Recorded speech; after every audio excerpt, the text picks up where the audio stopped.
नमस्कार, मैं यशवंत कुमार, सहआचार्य हिंदी, राजकीय वाणिज्य महाविद्यालय कोटा सामान्य हिंदी पाठशाला में आपका स्वागत करता हूं। आज हम बादल को गिरते देखा है कविता का अध्ययन करेंगे।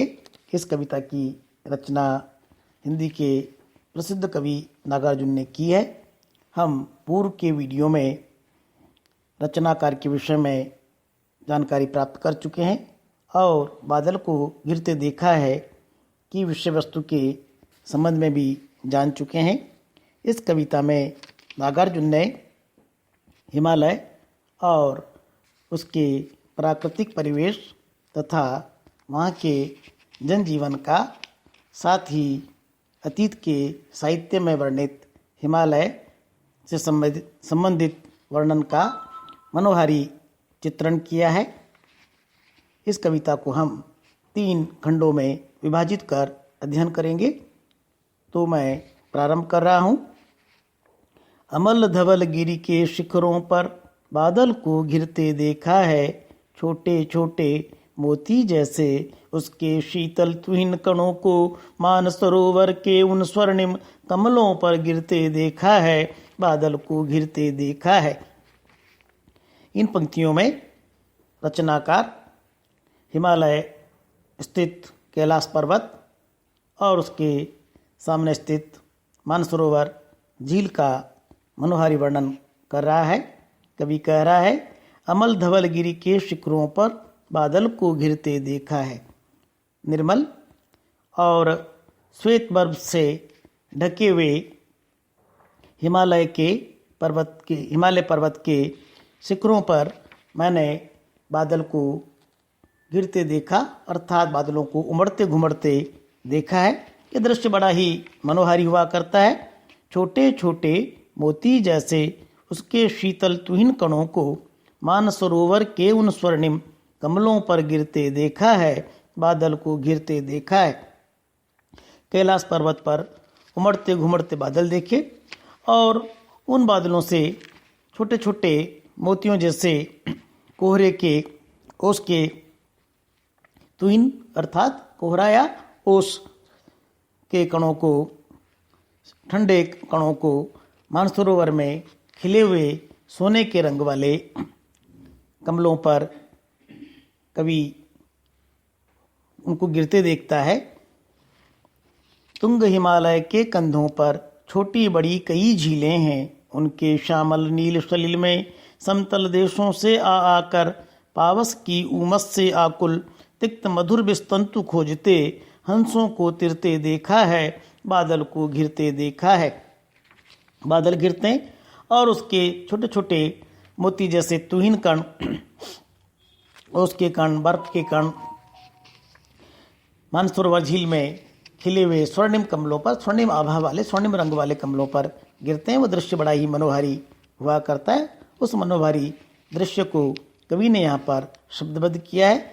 आगे कवि कह रहा है, तुंग हिमालय के कंधों पर छोटी बड़ी कई झीलें, ऊंचे हिमालय के कंधों पर अर्थात हिमालय की तलहटी में, हिमालय के आसपास छोटी बड़ी कई झीलें, वहाँ पर कई छोटी और कई बड़ी झीलें हैं।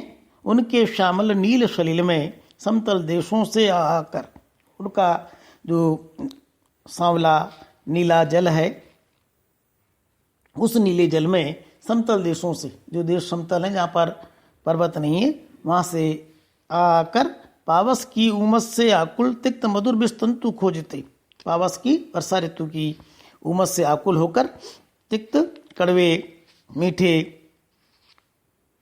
जलीय वनस्पति के तिनकों को खोजते हुए हंसों को तिरते देखा है, बादल को घिरते देखा है। मध्य एशिया के देशों से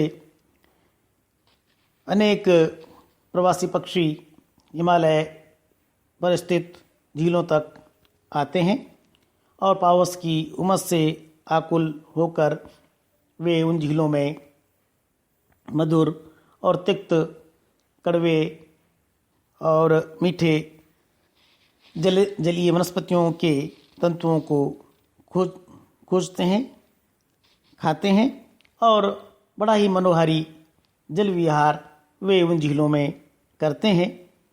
बादल को घिरते देखा है और उसके साथ ही आकाश में बादल भी उमड़ते घुमड़ते रहते हैं। ऋतु बसंत का सुप्रभात था, मंद मंद था अनिल बह रहा, बालारुण की मृदु किरणें थी, अगल बगल स्वर्णाभ शिखर थे, एक दूसरे से विरहित हो अलग अलग रहकर ही जिनको सारी रात बितानी होती। निशा काल से चिर अभिशापित बेबस उन चकवा चकवी का, बंद हुआ क्रंदन फिर उनमें उस महान सरोवर के तीरे, शेवालों की हरी दरी पर प्रणय कलय छिड़ते देखा है, बादल को घिरते देखा है। रचनाकार कहता है ऋतु बसंत का सुप्रभात था। एक दिन का वो वर्णन कर रहा है। बसंत ऋतु थी और उसका बड़ा ही मनोरम आकर्षक अच्छा सा प्रभात था। मंद मंद था अनिल बह रहा, अनिल माना हवा, मंद मंद यानी धीरे धीरे हवा बह रही थी। बालारुण की मृदु किरणें थी, अगल बगल स्वर्णाभ शिखर थे। बालारुण उदय होते हुए सूर्य की कोमल किरणें चारों ओर फैली हुई थी। अगल बगल स्वर्णाभ शिखर थे और उनके आसपास सोने की आभा युक्त शिखर थे, अर्थात उदय होते हुए सूर्य की आभा में हिम मंडित शिखर सोने के समान दमक रहे थे, चमक रहे थे। इसी प्रकार की पंक्तियां कामायनी में जयशंकर प्रसाद ने भी लिखी है। वे कहते हैं नव कोमल आलोक बिखरता, हिम संस्कृति पर भर अनुराग, चित सरोज पर क्रीड़ा करता, जैसे मधुमय पिंग पराग। एक दूसरे से विरहित हो अलग अलग रहकर ही जिनको सारी रात बितानी होती। आसपास सोने की आभा से मंडित अर्थात उदय होते सूर्य की किरणों के कारण स्वर्णिम प्रकाश फैलाते हुए शिखर थे। वे दोनों पास पास थे, फिर भी वे एक दूसरे से बिछुड़े हुए थे, विरहित थे और उनको अलग अलग रहकर ही सारी रात बितानी होती थी। निशा काल से चिर अभिशापित बेबस उन चकवा चकवी का, बंद हुआ क्रंदन फिर उनमें।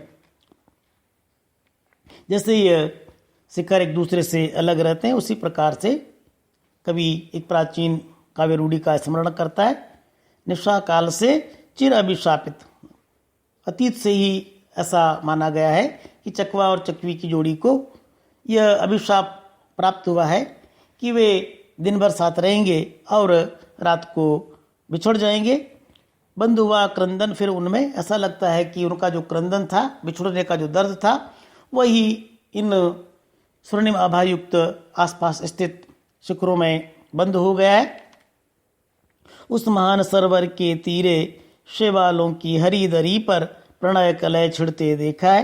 और चकवा चकवी का जो प्रणय कलय है, प्रेम करते हुए वे आपस में लड़ते भी हैं, उस प्रणय कलय को मैंने मान सरोवर के किनारे छिड़ते हुए देखा है, बादल को घिरते देखा है और मैंने कैलाश शिखर पर, हिमालय के शिखरों पर बादलों को उमड़ते घुमड़ते हुए देखा है।